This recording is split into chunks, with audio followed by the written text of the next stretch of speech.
Bismillahirrahmanirrahim. Alhamdulillahirabbil alamin. Wa bihi nasta'inu ala umuri dunya waddin. Wassalatu wassalamu ala sayyidina Muhammadin imamil anbiya'i wal mursalin wa ala alihi wa sahbihi ajma'in. Amma ba'du. Al-mukarram wal muhtaram, para alimil ulama, para kiai, para ajengan, para ustad yang sama saya hormati dan saya cintai, para jamaah kaum muslimin, kaum bapak, kaum ibu, muda-mudi yang sama kita cintai, kita hormati, dan pastinya Allah muliakan. Amin ya rabbal alamin. Bismillahirrahmanirrahim. Di pertemuan kali ini kita masuk ke makalah nomor 24. Qala al-muallif rahimahullah wal maqalatur rabi'atu wal ashrun. Makalah ke-24. Nah, di makalah ke-24 ini kita akan coba bicara mengenai sebuah hadis Nabi sallallahu alaihi wasallam. Qala an-nabiy sallallahu alaihi wasallam, aslu jami'il khataya hubbud dunya wa aslu jami'il fitani man'ul usyri waz zakati. Nama kolahnya demikian, yang artinya wallahu a'lam bihaqiqatil murad summa rasuluh. Aslu jami'il khataya, sumber atau asal, jadi pokok atau sumber daripada semua kesalahan kita. Kita kan sering nih, bapak tentunya seringan berbuat salah, ibu juga mungkin sering berbuat salah, apalagi saya lebih sering berbuat salah. Nah, sumber apa yang menjadikan kita sering melakukan kesalahan? Apa sih sumbernya sehingga kita sering terjadi melakukan kesalahan? Walaupun pada hakikatnya manusia itu mahallul khata' wan nisyan. Jadi manusia itu memang tempatnya lupa, tempatnya salah. Jadi kalau ada manusia berbuat salah itu wajar. Selain Nabi tentunya. Selain Nabi, manusia berbuat salah itu wajar. Bahkan di kalangan para wali pun mereka pernah berbuat salah. Contohnya Al-Imam Fudail bin Iyad. Beliau juga pernah berbuat salah, kemudian dia bertobat kepada Allah, diterima tobatnya sehingga dapatlah gelar waliullah. Nah, apalagi kita, apalagi saya sendiri khususnya, sering berbuat salah. Bahkan kalau dihitung-hitung nih, 24 jam kita hidup dalam sehari semalam, lebih banyak berbuat salahnya ketimbang berbuat baiknya.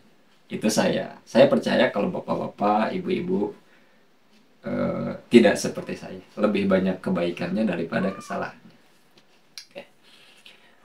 Semua sumber kesalahan yang kita lakukan itu, kata Nabi SAW, hubbud dunya, mencintai dunia. Orang berbuat salah itu sumbernya hubbud dunya. Seperti apa sih hubbud dunya ini? Di sini dijelaskan wahia ma zada anil hajati. Nah, yang dimaksud hubbud dunya itu, mencintai dunia itu, mencintai sesuatu yang melebihi daripada kebutuhan kita di dunia ini. Oke, biar lebih mudah dalam pemahaman kita, yang dimaksud dengan hubbud dunia, kita mencintai sesuatu yang bersifat duniawi. Duniawi itu melebihi dari apa yang kita butuhkan. Contoh, Misalkan nih, kita itu sudah berkeluarga. Suami, istri, anak dua. Contoh.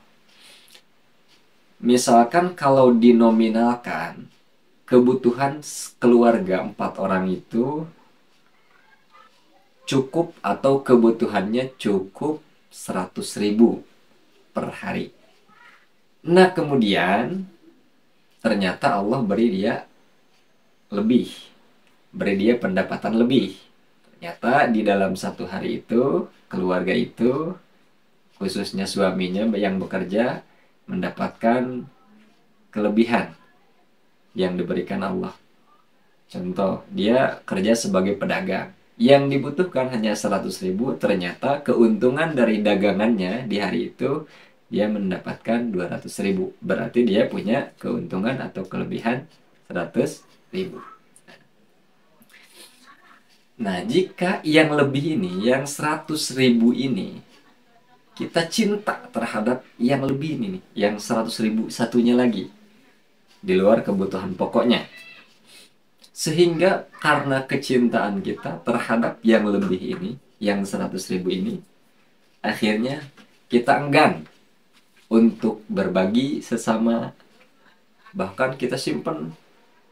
Jangankan mau berbagi sesama, mau kita gunakan buat diri sendiri pun, menyenangkan diri sendiri pun, kita nggak mau. Karena kita saking cintanya nih sama yang 100.000, kita simpan.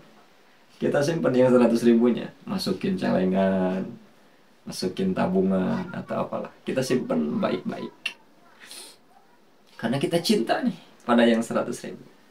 Nah itulah sumber daripada tadi apa, kesalahan. Sumber daripada kesalahan kita karena kita mencintai yang 100.000 itu.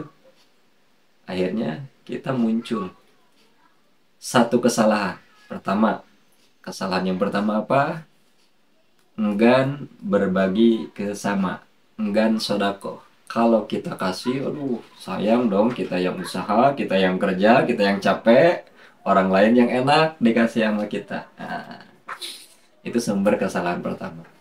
Karena kita terlalu cinta terhadap yang lebih ini, maka kita menjadi orang yang kikir atau pelit. Satu sumber kesalahannya. Kemudian muncul lagi sumber kesalahan yang lainnya. Ternyata yang kita simpen baik-baik itu hilang. Entah dicuri orang atau lupa nyimpen. Akhirnya kita emosi, marah karena hilang. Emosi, marah, tak terkendali. Muncullah sifat amarah. Ini khotoya. Kikir, khotoya, kesalahan.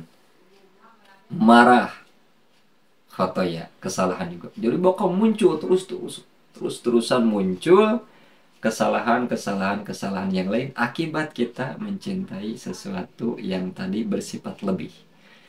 Nah, maka kesimpulannya dari penjelasan ini bahwasanya kalau kita mencintai dunia yang sifatnya memang sesuai dengan kadar kebutuhan kita. Misalkan memang kita penghasilannya 100.000, kebutuhan hari itu pun 100.000. Lalu kita belanjakan, kita nikmati bersama keluarga, kita gunakan untuk kebutuhan keluarga, kebutuhan pokok, itu tidak termasuk dengan hubud dunia.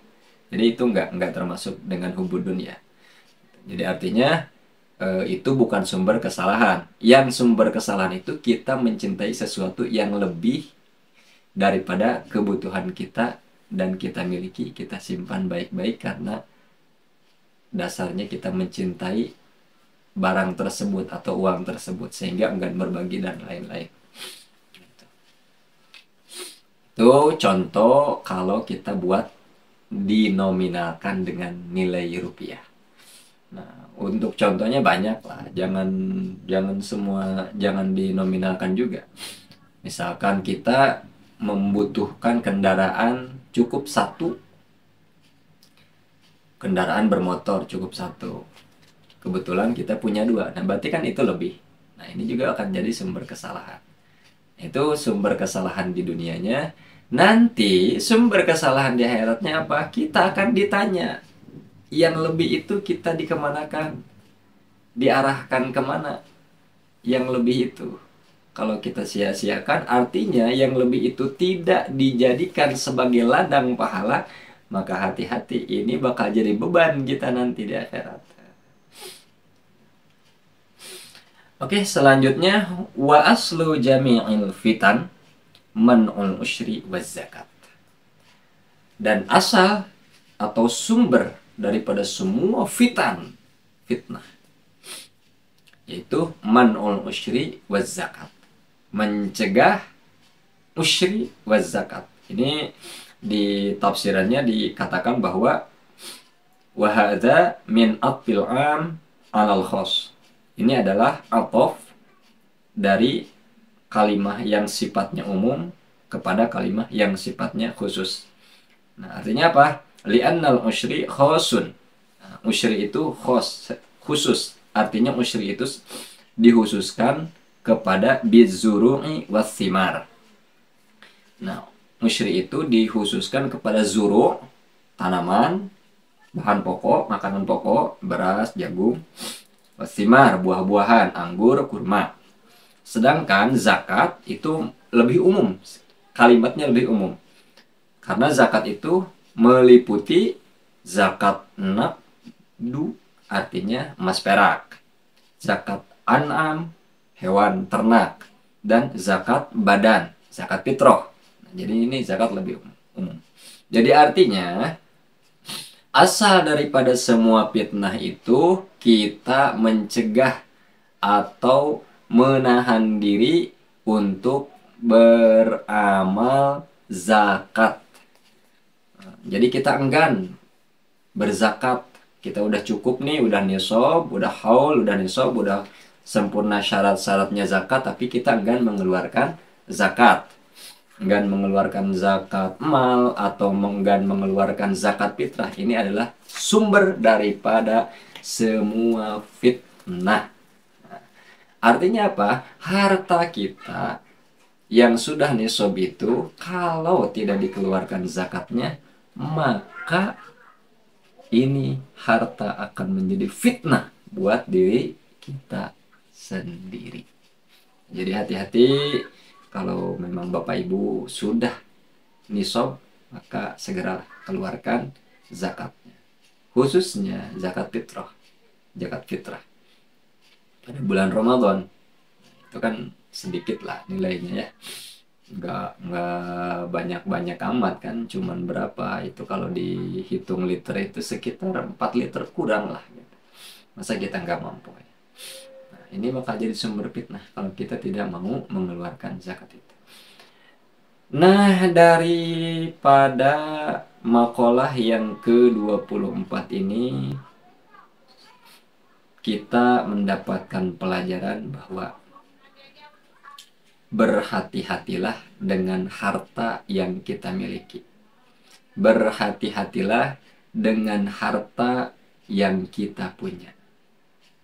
Dalam arti hati-hati maksudnya adalah sadarlah bahwa harta yang kita miliki, harta yang kita punya, itu hanyalah sebatas titipan Allah Subhanahu wa Ta'ala.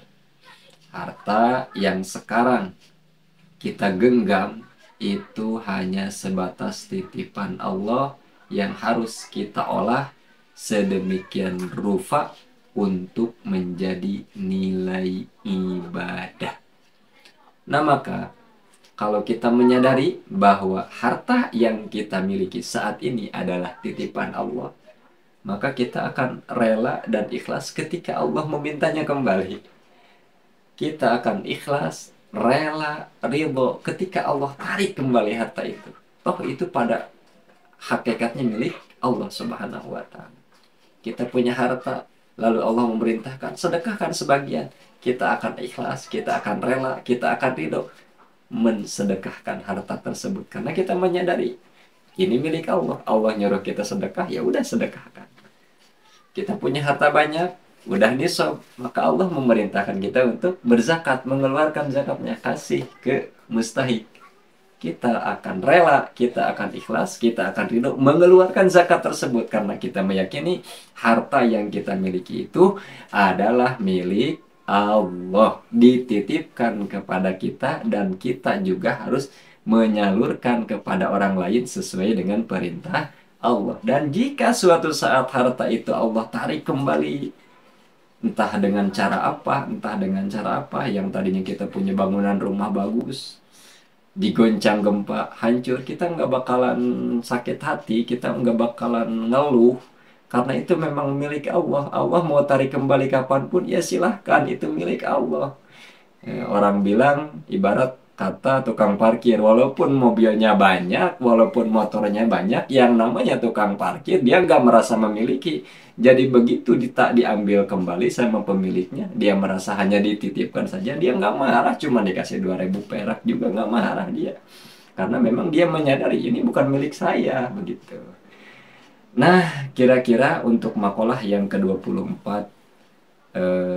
demikian penyampaiannya. Mohon maaf bila ada penyampaian yang tidak sesuai dengan aturan penyampaiannya. Tentunya apa yang kita ucapkan pasti banyak kesalahannya. Tapi kalau misalkan ada satu atau dua huruf yang bermanfaat bagi kita semua, mudah-mudahan itu jadi ladang amal bagi kita semua untuk kita dapatkan nanti di akhirat.